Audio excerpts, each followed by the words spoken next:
Tense naman itong scene na to. Pero pati yung weather na yun, ang init. Para akong binubughan ng apoy. Nakabukas na nga yung aircon, pero ang init pa rin. Wala pa namang summer. Grabe talaga tong climate change. Relevant ba ang economics? Oo naman!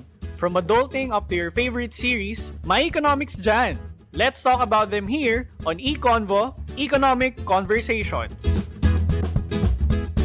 eConvo is powered by the Foundation for Economic Freedom and sponsored by Atlas Network. So, ang pinaka-pet peeve ko talaga kapag nagta-travel ay pagpawisan. Kasi sobrang init ngayon. Tapos, usually, nagdadala ako ng extra clothes kapag nagta-travel, papunta sa office or pauwi sa office. Kasi, ina-anticipate ko na pagpapawisan talaga ako. And minsan iniisip ko, hindi naman ganito years ago, di ba? Parang dati nakakapaglaro pa nga ako sa labas with my childhood friends. Pero ngayon, konting kilos mo lang, kahit rainy season pa, pinagpapawisan ka na agad. So, mas okay talaga kapag nasa bahay ka lang, di ba? Pero, hindi talaga natin madedenay yung effect ngayon ng climate change. Kasi, definitely, meron talagang changes sa climate these days. Ikaw ba, Angela? Kamusta yung experience mo kapag pumapasok ka ng office? Kapag pumapasok ako ng office, medyo lucky ako kasi I just take the MRT and jeep. Short exposure lang sa araw. Ngunit, kahit sa maikling oras na yon, sobrang init. Even I have to bring my own set of clothes when I get to the office. Kasi tulad ng sinabi mo, konting galaw. Minsan kahit hindi ka gumalaw, mainit eh. Hot and humid. Ika nga.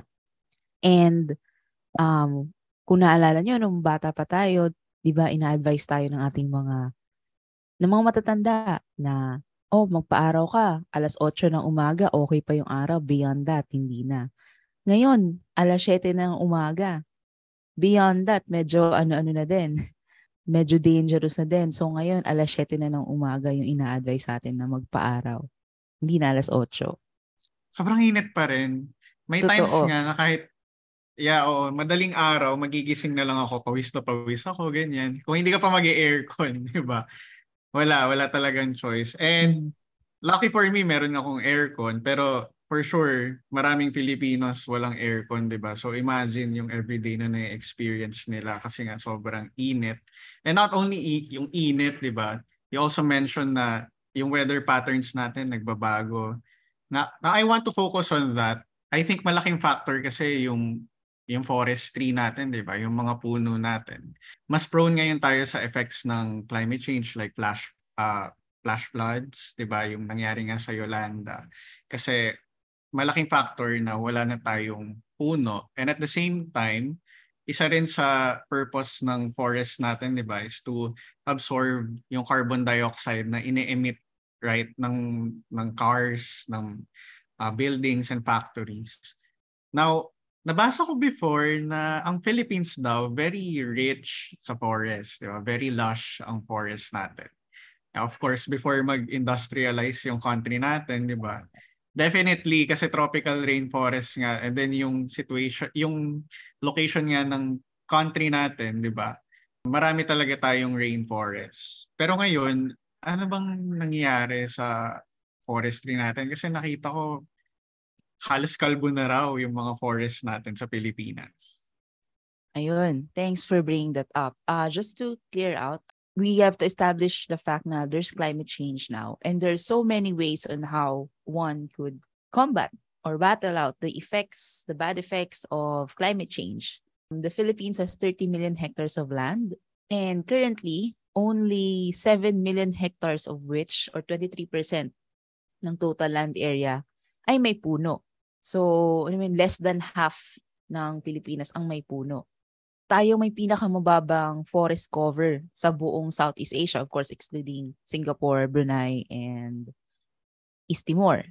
Pero in comparison to the rest of our neighbors, the Philippines has the lowest forest cover.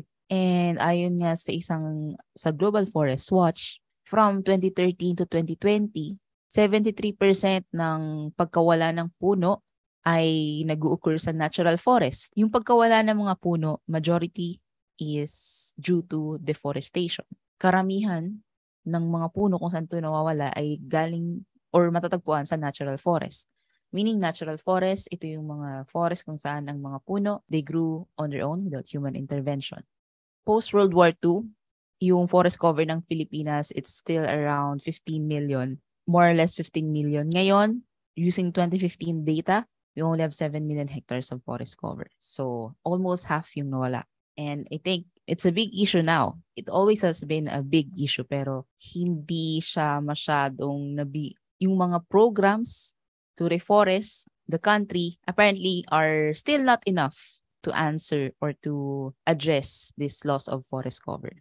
Kasi noong post-war, even before, yung forestry natin, yung sector ng forestry, it's extractive. Meaning, putol ng puno ang mga tao. Although, of course, may reforestation fee wherein the private sector will have to pay the government to do the reforesting themselves. Pero it's not as effective as it should have been. So, dati nagbibigay ang gobyerno ng licenses to cut trees. Of course, they have to replace those trees.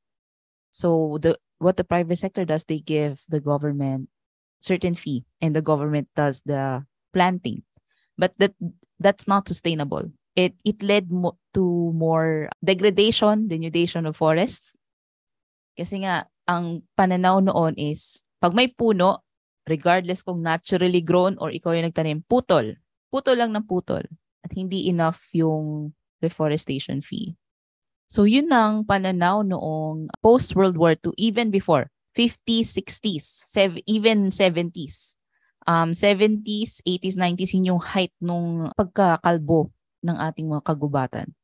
Ngunit noong 1987, along with the EDSA revolution and the birth of democracy again in the Philippines, isa sa mga isinagawa noon is ngayon from forestry as being an extractive industry. Noong 1987, yung forestry tinignan in the lens of community development, inclusivity, everyone has a say on what should be done to the forest, not only those who are in power or those who are in business.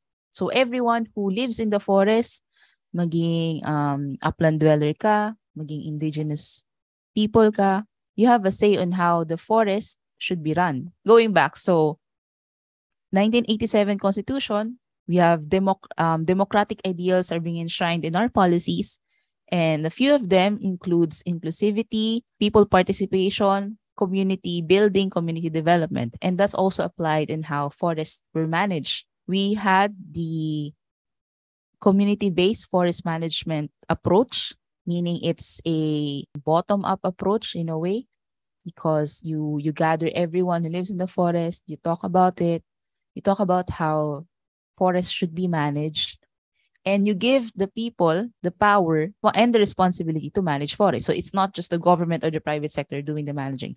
It's the people themselves who has a say on how to manage forests. And that's all good. In fact, until now, we still have, this community-based forest management approach is still in place. But despite that, even if we've already given the people the say, the power on how to manage, run the forests, for some reason, mababa pa rin ang ating forest cover, and we do not have enough wood to meet the country's wood demand.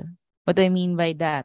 Ayon sa statistics from the DNR, from 2010 to 2019, we have an average annual deficit of 2 million cubic meters of wood in the span of 10 years.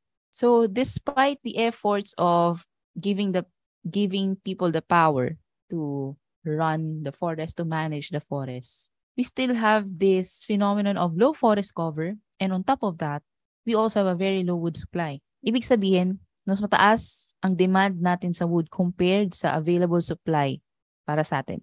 Ano ibig sabihin nito? From 2010 to 2019, average available wood supply is around 5 million cubic meters. Pero yung demand natin is around 7 million cubic meters of wood. So that's like 2 million cubic meters of wood deficit. In addition to that, yung wood supply natin, 83% of that is imported, meaning galing sa ibang bansa. And the rest are locally sourced. 17% are locally sourced.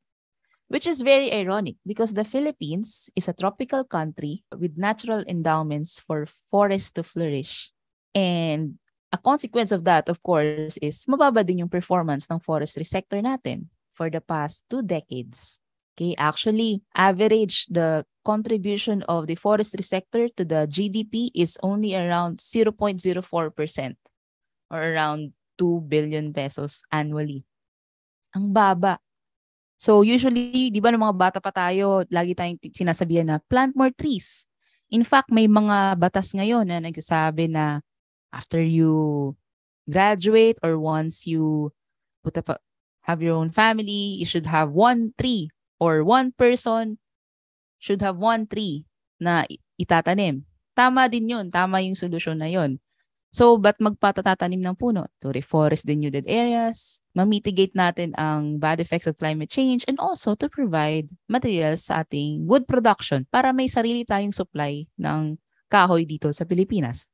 That's a good solution.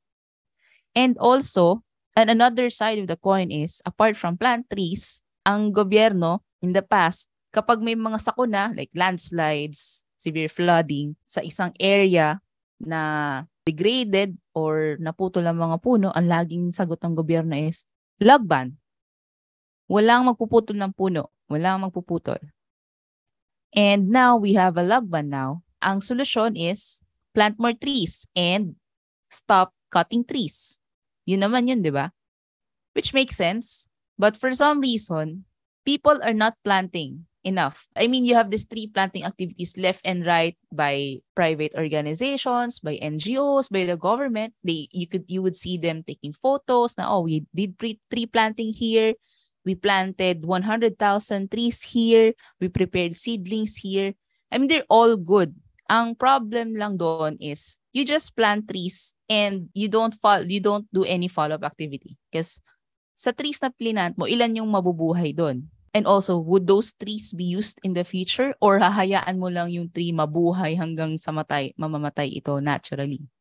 Despite the government programs for tree planting, mababa pa rin ang ating forest cover.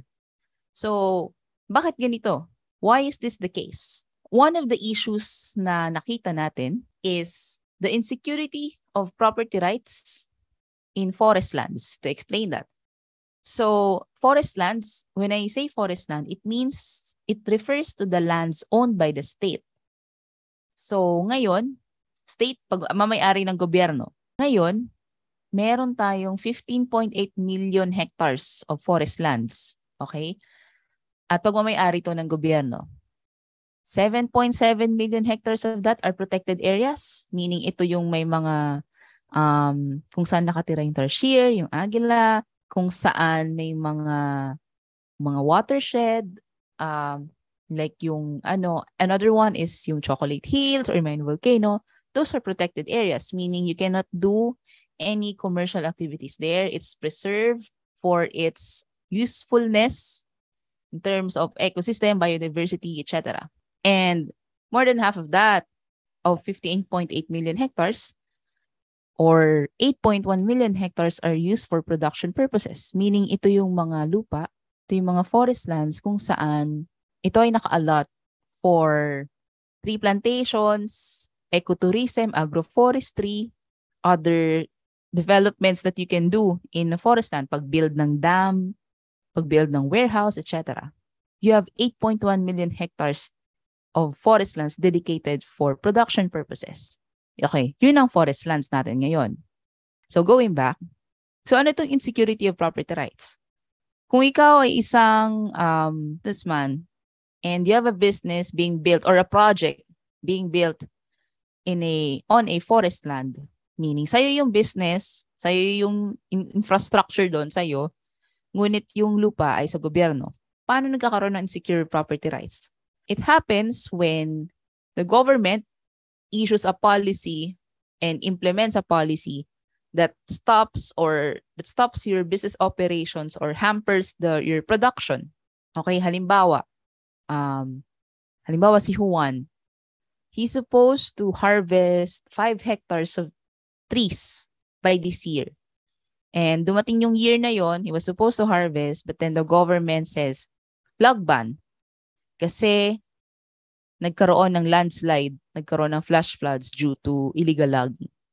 So even if the log ban happened, even if the illegal logging happened in Mindanao and your tree plantation is located in Luzon, when the government says log ban, it is usually a nationwide log ban. Kahit hindi naman affected yung area mo, kapag sinabi ng gobyerno na log ban, wala, damay ka. Halimbawa, pinamanahan ka ng iyong tatay ng isang tree plantation sa isang forest land, meaning state-owned lands. At sabi ng tatay mo, anak, magtanim ka ng puno dahil ito ang kabuhayan natin. Kailangan natin to. Ngayon, tatanim ka ng puno. And sabi natin, after 5 years, ready na for harvest yung puno mo. Ngunit sinabi ng gobyerno na, ay, wag ka munang lagban. Wala mag-harvest ng puno kasi nagkaroon ng flooding at soil erosion, landslide sa isang area due to illegal logging. Ngayon, inaabangan mo na yung puno mo kasi ready for harvest na, pwede mo na ibenta, pera na yon, and kabuhayan, yun yung kabuhayan mo. Ngayon, gusto mong i-harvest na yung puno, ngunit sinabi ng gobyerno na you can't. So ikaw bilang businessman, parang nasasayang ka. Parang sayang naman, hindi ko ma-harvest yung pinaghirapan ko na itanim. So, ang issue kasi ngayon dito is, nagkakaroon ng security of property rights in forest lands kapag hindi mo totally pagmamay-ari yung puno na tinanim mo. Okay, ano ibig sabihin nun? Dito kasi sa Pilipinas or sa forest lands natin, kapag tinanim mo ang puno ay considered as real property. So, ang puno kasi ngayon, although pagmamay-ari mo siya, ang puno ay pagmamay-ari. Pag tinanim mo sa government land, ang puno ay pagmamay-ari mo. Considered as your property, but it is considered as real property. So, there are 2 kinds of property, the real property and personal property.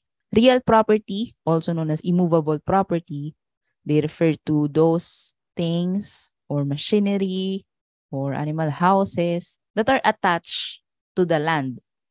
Okay, so puno, attached siya sa land, so it's considered as real property. And it has its own sets of rules and regulations on how you do business with real property, how you trade with real property. But it is always treated as attached to the land. Okay, so it makes sense na ang puno, bilang it grew out from the soil, it is therefore attached to the land. And that's how trees are treated now. The other kind of property is the personal property, which is also known as the movable property. These are the things that in general can be transported from place to place without impairment of the real property to which they're fixed. So that's from the Civil Code, Article 415 and Article 416. So currently, ang puno is real property. Okay? And the other kind of property is personal property. So, balikan natin yan. Kung ikaw nagtanim sa forest land, consider siya as real property. Pag sinabi ng government na, no, you can't harvest, even if you own the tree, you can't harvest because the tree is attached to the land and the land is owned by the government. Ang nakitang isang issue is, the planted trees are treated as real properties. Okay? You don't have a lot of power over it and how it's going to be used. But what if we treat planted trees as personal property? You treat it like how you treat your alahas, your cell phone, your laptop, your car. These are all personal properties and there's a separate law for that. So what if you treat a planted tree as a personal property? Pwede mag-iba yung paningin natin. Bakit natin to ginagawa? Why did we come up with this kind of idea? We treat trees as personal property. Kasi when you treat a tree as personal property, you separate it from the land. Okay? When you treat a tree as real property, it's always attached to the land. But when you treat a tree, a planted tree, as a personal property, you separate it from the land. What does it mean? Kung magkaroon man ng log ban in the future, or another log ban, or the government tells you don't harvest. But if you treat your planted tree, again, planted tree, planted by man, it's man, ikaw naglagay ng puno doon sa lupa at inalagaan mo to hanggang sa ito ay lumaki. Yun ang ibig sabihin ng planted tree. As compared to naturally growing trees, it grew on its own without human intervention. Okay? So you treat planted trees as personal property, like how you treat vegetables and how you treat your crops. It's yours. No one can tell you na you can't harvest them in the future. So what if we treat planted trees as personal properties? What are its effects? First, you can make your planted tree as subject to different economic transactions, separate from the forest land. Ano ibig sabihin nito? Like alahas, even before ito ma-harvest, pwede na siya maging subject ng economic transaction. Halimbawa, kailangan mo ng pera, kailangan mong mangutang. Wala kang ibang asset, wala kang alahas, pero meron kang puno. Ngayon yung puno, pwede mo siyang gamitin as subject of your economic transaction. Pwede mo isangla yung puno mo na sasabihin mo, in how many years ito yung magiging value ng tree ito. At isasangla ko tong punong ito. I just have a certificate saying I have this tree. And then you'll get the money that you need. Okay? So the tree now can be subject for, individual trees can be subject for different economic transactions. Also, the trees can be insured. Kung meron tayong crop insurance, and crop insurance, insurance sa ating mga palay, sa ating mga pananim, dapat ganun din ang pagtrato natin sa puno bilang sila ay personal property ngayon, even if they are in forest lands. Okay? So we treat the planted tree as a separate resource from the forest land. Okay? Sa gobyerno, pagmamayari ng gobyerno ng lupa, ngunit ang puno ay pagmamayari ko. At hindi lang siya real property, personal property siya. So what we want is to guarantee the ownership of planted trees so that there are people, the private sector most especially, to go into tree plantations. Okay? In the past, what happened was the government gave out several agreements on tree cutting or extracting trees. Always putol. And of course, the private sector sadly took advantage of that, didn't do enough of its job in reforesting those used areas. Now, we want the private sector again to be part of tree plantation development. We want the private sector to take a big role in reforesting our country. Why? First, they have the money and they have the technical capabilities to do so. And also, it is in their best interest to take care of the forest and the environment because it's their kabuhayan. Okay? If they don't take care of the forest, hindi sila hikita kasi hindi mag-grow yung mga puno.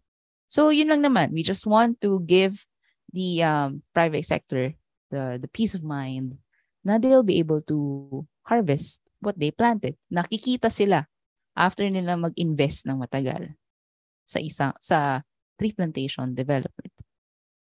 Okay? Ngayon, baka sabihin na, ay, ano lang pala itong tree plantation for money lang pala. No, that's not the case. Actually, tree plantation development plays a huge role in combating climate change. How? First, tree plantation, they're considered as forests also, but they're plantations. They're plantation forests. Okay? So, pagdating sa tree plantations, one of the critiques in tree plantation development is that it can tend to be very monoculture. Meaning, isang klase lang ng puno yung tinatanim when in fact, the environment, the soil, the ecosystem requires various kinds of trees. Okay? That is true. But here, what we're trying to say is, regardless kung monoculture man yan, of course, we don't want to encourage monoculture. What we encourage is that you plant trees that are suitable to the soil itself, to the environment, to the ecosystem of that area. Because we don't want to, of course, destroy its natural attributes. Okay? So, Of course, we want to make sure na yung punong itatanim ay indigenous, meaning yun talaga yung puno that hindi exotic, hindi yung galing sa ibang bansa na dadalhin mo dito. No, we don't want that. What we want is that tree plantations would thrive. So regardless kung anong species ng puno na yun, as long as it's suitable to the environment. And yung benefit ng tree plantation, at the end of the day, is that first, it would, of course, you're planting trees, it would mitigate severe flooding and landslides kasi may puno ka eh. And second, kapag meron kang tree plantation, in a way, you're also protecting the biodiversity conservation areas. Kung nasan yung tarsier, nasan yung agila, nasan tong mga magagandang tanawin sa mga kagubatan. How are you protecting them? You're protecting them in a way na you're lessening the pressure on them due to the availability of plantations. Ngayon, kung meron kang plantations kung saan makakuha ka ng mga timber na kailangan mo sa pang-araw-araw na kabuhayan mo, meron ka ng pagkukunan, hindi ka napupunta, hindi ka mapipilitang pumunta sa mga protected areas kasi una-una bawal yun. Pangalawa, meron ka ng sure source of wood. Okay? Third benefit of plantation, it would prevent the emergence of zoonotic diseases. So ano ba tong zoonotic diseases? Well, zoonotic diseases, di ba? Yun yung mga sakit na natatransmit sa mga tao galing sa animals. Usually Tama. due to destruction of natural habitats. So, for example, yung COVID-19, yan, zoonotic yan. Galing sa bats. Yes, tama.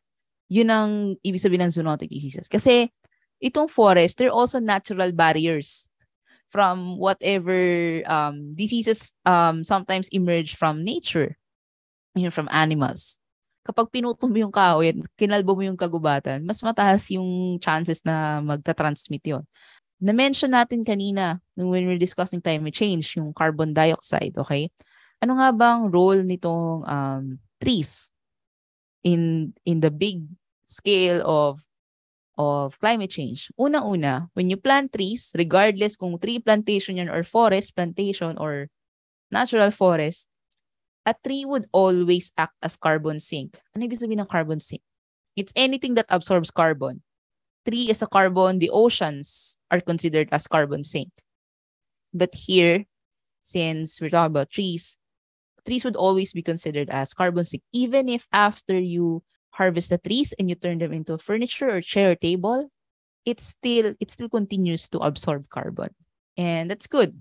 What we're trying to say here is, this is one of the ways on how we could encourage tree plantations again in the country by treating a planted tree as any other farm crop, by treating a planted tree as a personal property. And one should only be able to harvest what you planted. Kung ano yung tinanim mo, yun lang yung pwede mong anihin. Hindi mo pwedeng anihin yung mga hindi mo tinanim. Okay? And lastly, I just want to say na forestry is the future. Okay? Why is it the future? Our lives are intrinsically linked to forestry. The air we breathe, yung mga gamit natin sa bahay, yung klima, yung panahon, lagi natin yung nararanasan. Sometimes we neglect it. Minsan we just take advantage of it. But at the end of the day, yung buhay ng tao is laging linked sa forest, sa nature. And we have to take care of them. Yeah, I agree.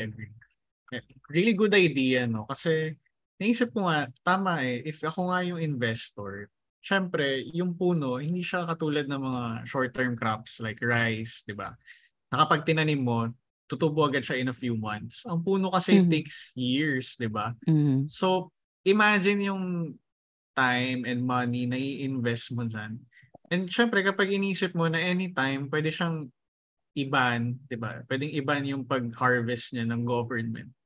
Bakit ako magtatanim doon highly risky yung ganung business. So, wag na lang, 'di ba? Ganun yung logic. So, na-realize ko sa mga nabanggit mo, Angela, yung problem natin sa forestry, no, it has nothing to do with our country's natural resources.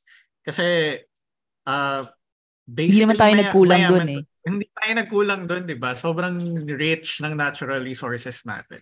So it has more something to do with the rules that regulate our resources, 'di ba? Yes. Paano natin ano ba yung mga rules or policies na makaka-attract sa mga tao na magtanim ng puno, di ba? Paano natin may ensure na sustainable yung paggamit natin ng mga puno? At saka, hindi rin kasi na-highlight yung importance ng private sector, di ba?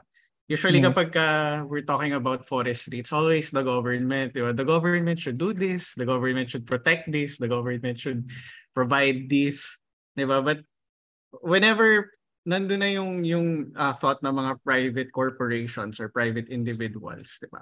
Parang usual na iniisip ng mga tao is, naku, sisirain lang nila yung yung mga forestry natin. Pero hindi naman kasi with the right rules nga, 'di ba? They will operate, 'di ba? Yeah. Magiging maayos yung pag-ooperate nila if they have the right incentive at saka the right safeguards. Yes. 'Di ba? They will take care of the land. Kasi kung ako yung investor, bakit ko sisirain yung lupa? Dito kasi hindi natin masisi na nadidemonize yung private sector pag sinabi private sector going to forestry. Puputulin ng puno, makakalbo ang ating kagubatan. No, actually, that's not the case now. The private sector is more than willing to invest as long as they're assured and guaranteed that they'll be able to harvest what they planted. Yun lang yung sa kanila. And they're more than willing to comply to the rules and regulations as long as these rules and regulations are streamlined, reasonable, and it doesn't require so much time and effort and resources to comply to them.